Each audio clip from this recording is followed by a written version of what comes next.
Olá, boa noite. O atraso na transferência de trens de outros estados que viriam reforçar o serviço no Grande Recife.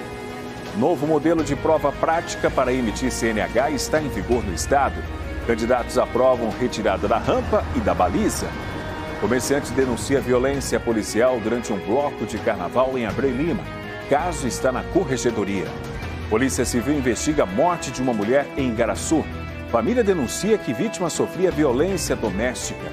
O Brasil tem mais de 1.600.000 crianças e adolescentes em situação de trabalho infantil, aponta IBGE. Falso bispo celebra batismo em capela no bairro das Graças. A Arquidiocese de Olinda e Recife classifica o episódio como grave. Arte e cores agora fazem parte dos muros de contenção na comunidade Jardim Monte Verde, entre o Recife e Jaboatão.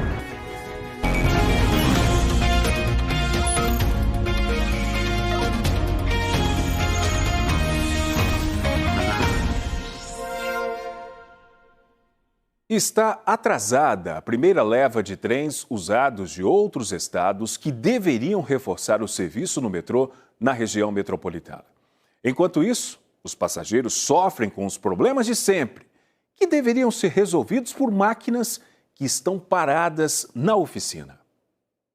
Esta máquina, se tivesse funcionando, seria fundamental para minimizar os problemas na quebra da rede elétrica do metrô. É o trem de lastro. A função dele é inspecionar se os cabos podem se romper e se precisam ser substituídos. O trem de lastro está parado na oficina no bairro de Cavaleiro, em Jaboatão dos Guararapes, porque, de acordo com os funcionários que trabalham aqui, falta uma locomotiva para mover os vagões. Na semana passada, por exemplo, houve problemas elétricos no ramal Camaragibe. 40.000 passageiros foram prejudicados. Os trens desse ramal não circularam por 36 horas.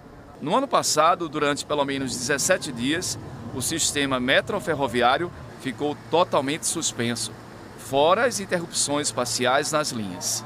Um problema que prejudica 180.000 passageiros que pegam o metrô no Recife, em Camaragibe e Jaboatão dos Guararapes. Está mais lento, dobrou o tempo do percurso, né? Nesse tempo, nesses 4 anos que eu tenho usado aqui, ele dobrou o tempo para chegar na estação onde eu desço, lá em Prazeres. Arriscada até demitida. Porque ele está atrasando? Está atrasando demais, sempre. Se a gente for falar sobre esse metrô, realmente, a gente passa o dia todo e não resolve nada. Já aconteceu de você estar no trem, ter que descer, ou então ele parar, quebrar? Muitas vezes. Parar e a gente ter que ir para uma estação mais próxima ou parar no meio do trilho e a gente ter que descer. Esse outro equipamento é uma niveladora. Ela está quebrada na oficina. A terceira máquina, que também está parada, é a reguladora de lastro. Serve para assentar os dormentes, que são essas peças de madeira, concreto ou aço entre os trilhos. Na região metropolitana do Recife, os trilhos do metrô somam quase 80 quilômetros de extensão. Das 17 máquinas especiais, apenas 4 funcionando, que faz o trabalho de inspeção e de manutenção. Então não é só as composições, mas as máquinas especiais. Gente, para poder recuperar a rede aérea, recuperar os trilhos e recuperar as subestações, essas máquinas, a gente está com elas paradas, a gente precisa recuperar elas urgentemente para que a gente possa garantir a manutenção. A nossa equipe seguiu viagem em um dos vagões da linha Sul. Hoje, o ar-condicionado estava funcionando. De manhã é uma negação, o metrô lotado. A gente não tem conforto no metrô, não tem ar-condicionado. Muito lento, fora os atrasos. Geralmente sempre quebra, atrasa a gente tem que pegar Uber, chega atrasado no trabalho. Este outro passageiro disse que sente falta do metrô aos fins de semana. O metrô dia de domingo não funciona. Entendeu? A gente às vezes quer passear, quer ir para algum canto, certo? E fica ruim. Em dezembro do ano passado, o governo do estado informou um pacote de modernização do metrô do Recife, incluindo um aporte emergencial de 150 milhões de reais do governo federal.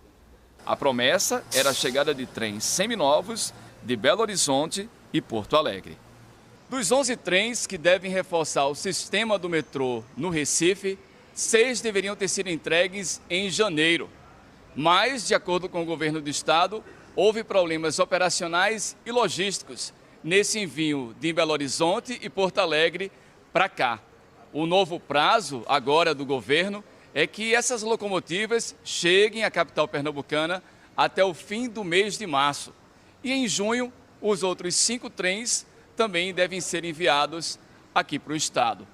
O sindicato disse que os trens que vão ser enviados para o Recife são mais antigos do que os trens que estão em Jaboatão, parados por falta de peças na oficina de Cavaleiro.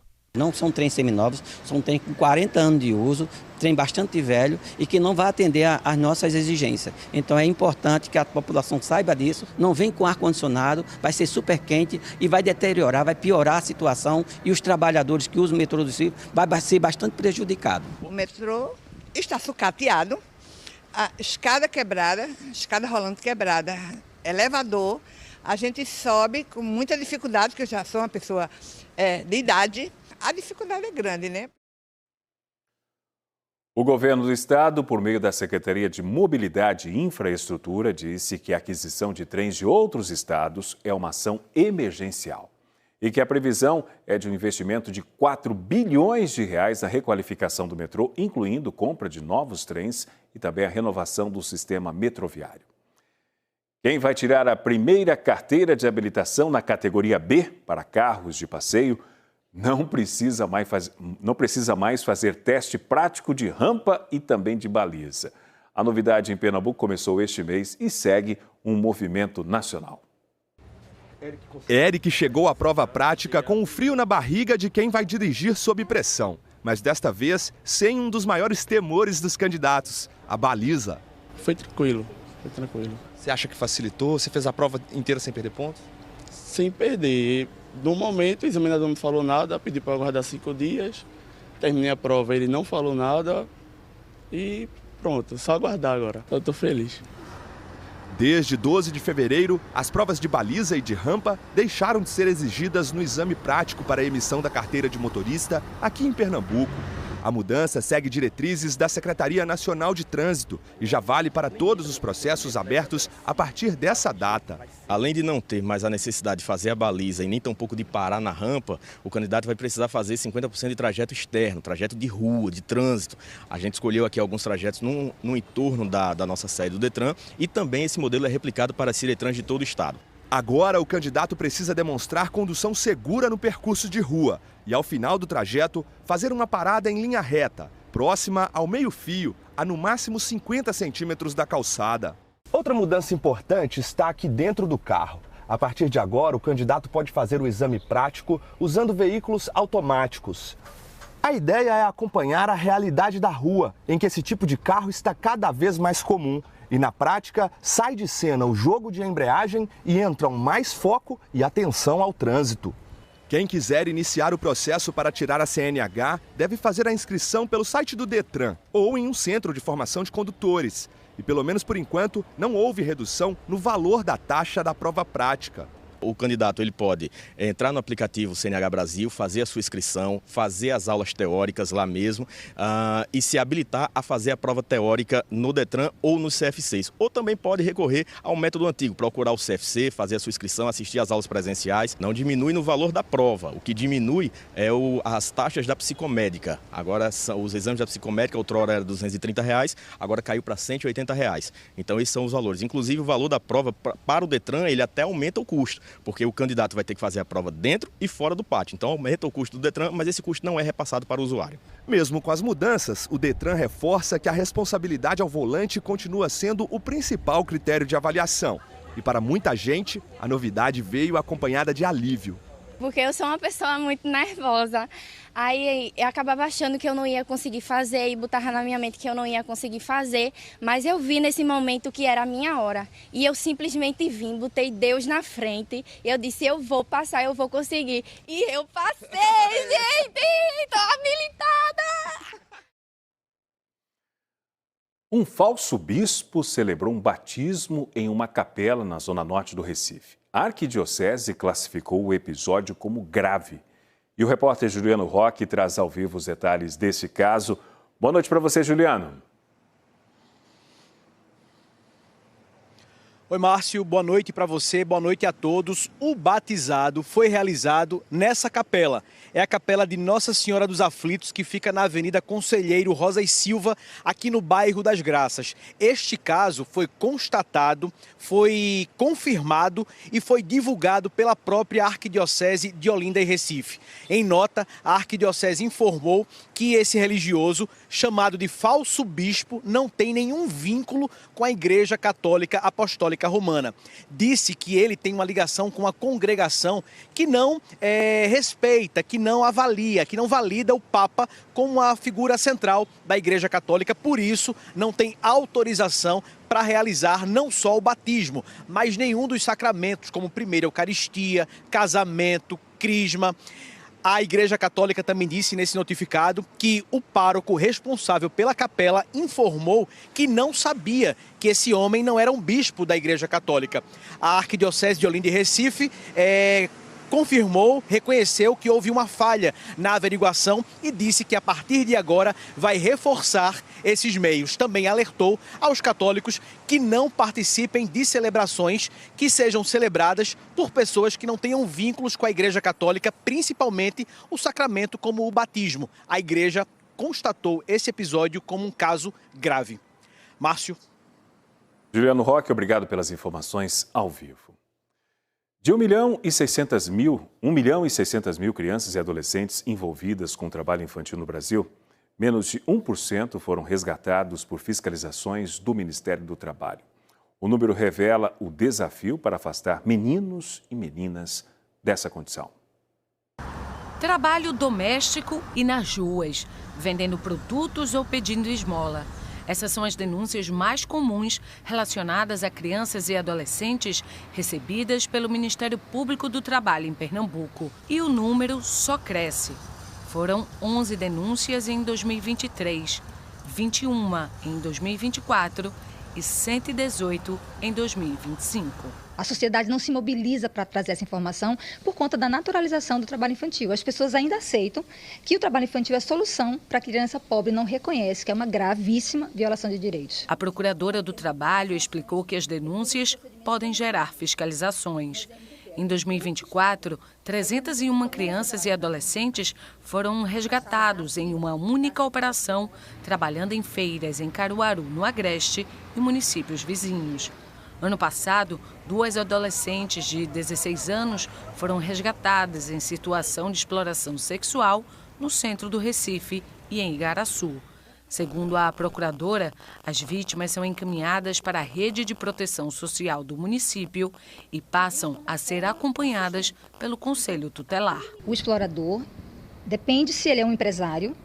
Ao afastamento, ele é sujeito a uma multa administrativa. O Ministério do Trabalho vai avaliar o caso concreto. Podemos firmar com ele um termo de ajuste de conduta para garantia desses direitos, garantia de que essa situação não se repita. Se o TAC não for suficiente, o Ministério do Trabalho ajuiza uma ação civil pública. No Brasil, o trabalho é proibido antes dos 16 anos de idade, salvo na condição de aprendiz, a partir dos 14 anos. Por isso, denunciar o trabalho infantil é um ato de proteção. E isso pode ser feito no site do Ministério Público do Trabalho ou pelo Disque 100, que funciona 24 horas por dia. A denúncia pode ser anônima. Em 2024, apenas o Disque 100 recebeu cerca de 4.200 denúncias envolvendo o trabalho infantil em todo o Brasil. No ano seguinte, foram mais de 5.000 denúncias. O dado mais recente do IBGE indica que 1 milhão e 600 mil crianças e adolescentes estavam em situação de trabalho infantil no país. Quando uma família está sob situação de estresse econômico, financeiro, há uma propensão muito maior de crianças que fazem parte dessa estrutura familiar se inserirem numa situação de trabalho informal. E um país que cuida das suas crianças, dos seus adolescentes, certamente é um país melhor, mas mais produtivo, mais eficiente e mais feliz. Um comerciante foi agredido por policiais militares ontem durante um bloco de pós-carnaval em Abreu e Lima. A reportagem está no G1. Você confere apontando o QR Code, apontando o celular para esse QR Code que está aqui na tela. As imagens mostram um trabalhador que vendia bebidas no bloco da Ressaca sendo agredido por um policial militar. Em seguida, o PM retira a placa com os preços dos produtos e tenta fechar o porta-malas do veículo. Depois, o policial puxa o comerciante, imobiliza a vítima com a ajuda de outros agentes e leva ele embora. O vendedor disse que ficou com marcas no rosto, no pescoço e na mão. A Polícia Militar disse que determinou a abertura de uma investigação preliminar para apurar a conduta dos policiais envolvidos. A PM afirmou que não concorda com atos incompatíveis com os valores e a disciplina da corporação.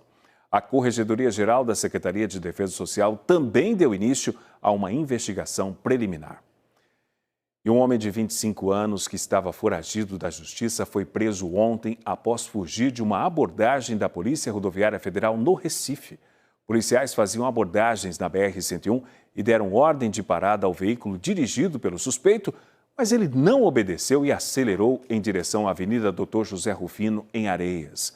Durante a fuga, o carro que era roubado bateu em outros 2 carros em uma moto. O foragido abandonou o veículo e tentou fugir a pé, mas acabou detido pelos policiais rodoviários federais. A equipe verificou que ele era procurado desde o ano passado por um assassinato. A PRF também apreendeu droga, uma arma e dinheiro. E a polícia investiga a morte de uma mulher em Igaraçu, aqui na região metropolitana. A família denuncia que Bruna Vital Lustosa era agredida pelo companheiro. Luna Markman está no Departamento de Homicídios e Proteção à Pessoa, o DHPP, e vai trazer os detalhes desta investigação. Luna. Oi, Márcio, boa noite para você e a todos. O caso foi registrado pela Força Tarefa de Homicídios da região metropolitana norte. Bruna Vital Lustosa, de 24 anos, foi encontrada sem vida hoje, no fim da manhã, na casa da mãe dela, que fica na rua Chapecó, no bairro de Nova Cruz, no município de Igaraçu. O DHPP esteve no local, mas quem pegou as primeiras informações do caso foi o delegado Fábio Lacerda, mas ele não gravou com os jornalistas, né? Quem conversou com a nossa equipe foi a mãe de Bruna. Foi ela que denunciou que a filha era vítima de violência doméstica, disse que Bruna foi agredida pelo companheiro com quem estava se relacionando há cerca de um mês durante o carnaval. Vamos ouvir o relato dela. Ela me disse que foi espancada por ele na segunda-feira de carnaval, na terça-feira de carnaval, quando vieram de Olinda, que foram vender cerveja, e com o ciúme dela, aí não conseguiu bater nela lá, né? Aí quando chegou em casa, perto de casa, foi perto de casa. Espancou ela, deu só o chute na cabeça dela. Ela estava andando com o pescoço torto. Tanta dor de cabeça que ela não estava nem aguentando. E tomando remédio por conta própria. Ela chegou ontem à noite, vomitando. Que eu chamei ela para ir para o hospital, ela não quis ir. E agora, quando eu cheguei de 11h30, já vi minha filha morta na cama. O filho dela dizendo, mãinha, eu chamo minha mãe Bruna e ela não acorda. Botei a bolsa saindo das carreiras, gritando. Quando eu cheguei perto dela, balancei ela. Bruna, ela estava dura. Minha filha estava morta. Já vi minha filha morta, ela estava morta.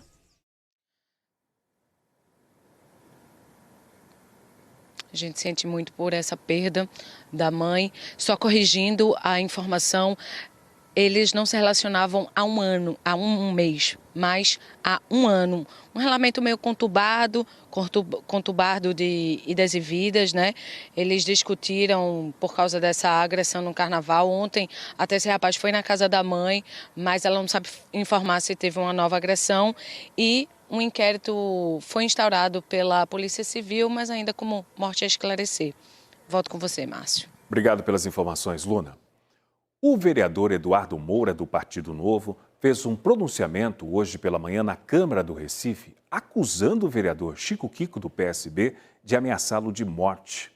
Em discurso durante a reunião ordinária, ele disse que a ameaça teria relação com o gesto de chifres que ele fez perto da cabeça de Chico Kiko numa sessão em 10 de fevereiro. Eduardo Moura disse que Chico Kiko teria dito que daria um tiro nele e que a ameaça teria sido presenciada por outros vereadores. Eduardo Moura informou que registrou boletim de ocorrência na Polícia Civil, enviou ofício à presidência da Câmara dos Vereadores, fez denúncia ao Ministério Público e acionou o Comando Geral da Polícia Militar.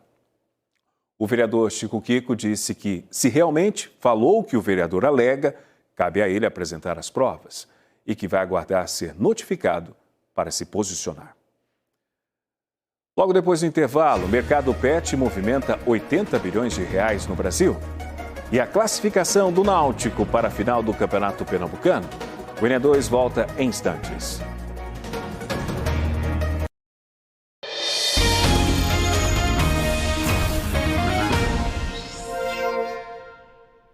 Quem tem animal de estimação sabe que os cuidados vão além de dar água e comida. Os produtos e serviços para pets movimentam bilhões de reais no Brasil.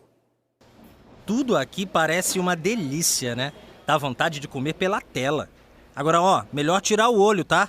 Esse cardápio é para outros paladares. Lord Vader já provou tudo, né, Andréia? Tudo e mais um pouco, né, filho? Tudo, ele gosta bastante. Ela já fez festas de Lord Vader, dos amigos, de vários cachorros, de primos também dele. E se eles pudessem falar, o que eles iam dizer desse cardápio? Ele ama, e especificamente ele ama o biscoito de banana. Eu me preocupo assim bastante com o que ele come, então a gente faz indicação do que confia, né? Quando Carol teve a ideia de criar essa confeitaria pet, ela já trabalhava no ramo, só que cozinhando para pessoas. Mas há algum tempo isso mudou. Eu sempre fui apaixonada por empreendedorismo, pela confeitaria tradicional, que a gente já fala. E aí eu uni essa minha paixão da confeitaria com os cães. A gente trabalha muito com festas, mas também a gente participa do dia a dia dos pets com alimentação natural, que são as comidinhas aí que eles comem no dia a dia, que é tudo 100% natural. É frango, é carne, são legumes, a gente também faz essa alimentação. E daí vem também as festas, que levam basicamente os mesmos ingredientes naturais, que é farinha de aveia, banana, tudo que eles podem comer e que vai fazer aí bem para a saúde deles. Uma pesquisa feita por uma consultoria de mercado revelou que nas casas dos brasileiros vivem cerca de 160 milhões de animais de estimação. Pets que, de acordo com a Associação Brasileira da Indústria de Produtos do Setor, ajudam a movimentar todos os anos quase 78 bilhões de reais. Esse já é o segundo ponto da confeitaria de Carol, em Boa Viagem. É bem desafiador entrar nesse ramo, não é assim tão fácil, mas é um ramo que cresce muito e vale muito a pena, e hoje em dia eu estou apaixonada com o que eu faço. É um bom negócio, dá para faturar muito e ainda está em muita crescente, então eu acredito que tem muito espaço para criar muita coisa nova, muito tanto quanto essa que a gente criou aqui. A pesquisa também revelou que 77% dos tutores gastam o que for necessário para manter os pets saudáveis e seguros. Mais da metade dos entrevistados desembolsa, em média, R$100 com alimentação e com higiene e estética. Outros números da pesquisa mostram que muitos tutores acham importante que cada vez mais espaços se abram para os seus pets. Quase metade dos entrevistados já deixaram de ir a algum lugar porque ele não recebe animais de estimação. Para atender essa demanda, aqui no Recife, existem espaços que não apenas acolhem, mas foram criados para esse público. No bairro da Madalena, esse espaço pet acolhe dezenas de cachorros por dia para atividades de lazer e hospedagem. Tudo começou há 3 anos e meio. A gente percebeu, a oportunidade que havia para que a gente abrisse um espaço como esse, que os doguinhos eles pudessem brincar, se exercitar, se desenvolver. Tendo em vista que muitos doguinhos foram adotados na pandemia, foi uma época de isolamento em que várias famílias adotaram pets e que por mais que você queira oferecer o melhor dentro de um apartamento, eles não vão ter o mesmo espaço, o mesmo ambiente, a mesma possibilidade que eles têm aqui de brincar, de se divertir. A ideia é oferecer novidades aos clientes e expandir o negócio. Nós temos a intenção realmente de expandir, de repente, para outras áreas. A gente tem muitos clientes que estão em outras regiões da cidade, que gostariam que a gente tivesse um Sanga mais perto, no interior. Eu tenho um cliente hoje que é de João Pessoa e que quando viaja traz os 2 doguinhos para cá para se hospedar, para poder curtir as férias de forma tranquila. Então, até fora do estado, a gente já tem convites também de ampliar nossas atividades. Faz 1 ano e meio que os pets de Daniela frequentam o local. São clientes VIPs. E enquanto eles se divertem, ela descansa um pouquinho. A maioria dos profissionais hoje passam o dia todo trabalhando fora, que não é meu caso.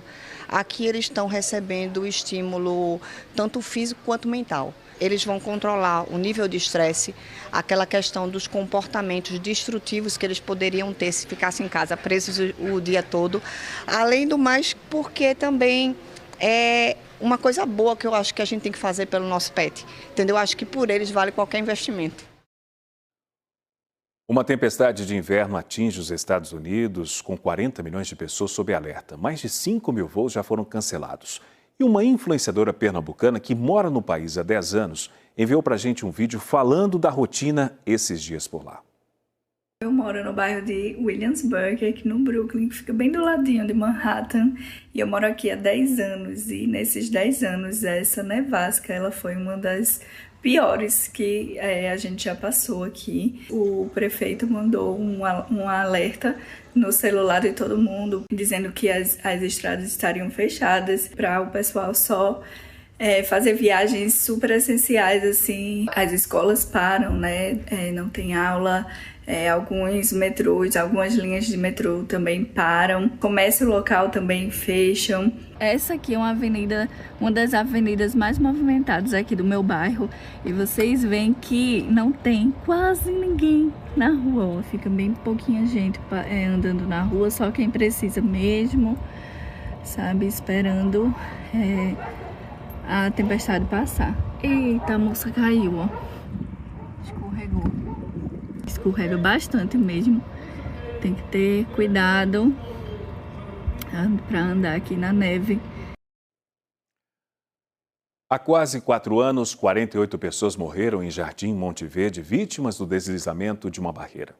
Agora, um grande muro de contenção foi feito e coberto de arte.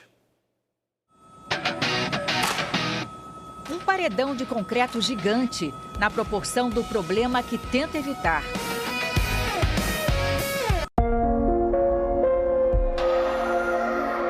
O desabamento das encostas do morro em Jardim Monte Verde, comunidade entre o Recife e Jaboatão dos Guararapes, onde foi registrada uma das maiores tragédias climáticas de Pernambuco, quase 4 anos atrás. A vulnerabilidade das moradias com os temporais deixou 48 mortos. Hoje, novas cores estão cobrindo a imensa obra de contenção que reveste o morro de concreto e cria novos cenários. Um mirante de 410 metros de extensão, bem no topo do morro, com vista para toda a comunidade. Esse lugar está bem diferente do que ficou depois dos temporais. Várias casas ficaram dependuradas na encosta, sob risco de desabar. 200 famílias tiveram que ser desapropriadas. E na enorme cicatriz deixada no morro, a arte surge para ressignificar a dor. Mas a arte tem esse poder? Quero fazer com que esse trabalho ela possa fazer essa transformação e ressignificar esse espaço que onde houve essa tragédia, né? Onde a arte possa trazer algo de bom para toda a comunidade. Adelson Borges, grafiteiro há 21 anos, conhece bem o papel e a força da arte na humanização dos espaços. Ele e mais 5 artistas urbanos foram convocados para impregnar o paredão de talento, beleza e significado. Mas antes, tiveram que desenvolver novas habilidades. Aprenderam a usar equipamentos de rapel para escalar a tela gigante ao redor do morro. Missão que exige coragem. Além de tudo, eu tenho medo de altura, então foi muito desafiador. Foram alguns treinamentos antes de chegar aqui. Ainda assim, quando chegou aqui, que a gente dá de cara realmente com a proporção do que vai ser feito, o medo retorna. A Fanny já tinha pintado fachadas de prédios com o uso de andaimes, mas combinar pincéis com rapel foi novidade. A gente também teve um treinamento que foi bastante importante nesse processo, né? E que passou bastante segurança para a gente, também confiança nesse processo de utilização dos EPIs. Dona Canaã acompanha tudo de perto. A casa dela é uma das poucas que permanecem no alto do morro. A transformação ao redor não apaga as lembranças. Foi muito triste, que a gente viu muita mãe de família, criança, tudinho, a gente sem poder fazer nada, né? Quem foi ajudar também foi junto. 12 mil litros de tinta azul preparam a base para os desenhos. Cada grafiteiro expressou o seu olhar sobre os moradores e a realidade do morro. Esta é só uma das 3 partes do painel de 40 mil metros quadrados, tão grande que quer ser reconhecido como o maior do mundo pelo livro dos recordes. Nós vamos escrever, estamos cumprindo todas as etapas, vamos fazer a inscrição, tem todo um processo e vai ser cumprido para que a gente possa ter o reconhecimento deste painel urbano aqui, de Jardim Monte Verde, como o maior painel do planeta de arte urbana. Além do painel, áreas coletivas de lazer serão construídas para a comunidade, num total de 8 mil metros quadrados. Isso aqui vai ser um novo ponto turístico e que as pessoas venham visitar o Jardim Monte Verde, com isso o comércio, a comida, a força dessa população, a potência que está aqui, morando nessa comunidade há tantos anos, também se beneficie de outros vieses para além do que eles existem. Uma pracinha vai ocupar esta área, onde uma família ficou soterrada. Seu Severino observa o avanço das obras do alto da laje da casa, que por pouco não foi atingida pelo deslizamento. Aí fala, a gente chora. A gente se lembrar de quem morreu, entendeu? E o que o senhor está achando dessas obras todas agora? Pelo menos vai fazer alguma coisa para alegrar o povo, né? As obras começaram há 2 semanas. Devem ser entregues no final de março. O Jardim Monte Verde nunca mais será como antes, mas a beleza e a força da arte estarão lá, sinalizando que é possível recomeçar.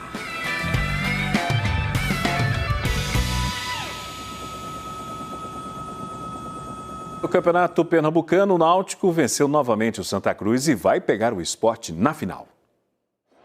Mesmo com a vantagem conquistada no primeiro jogo, os alvirrubros foram para cima do Santa Cruz.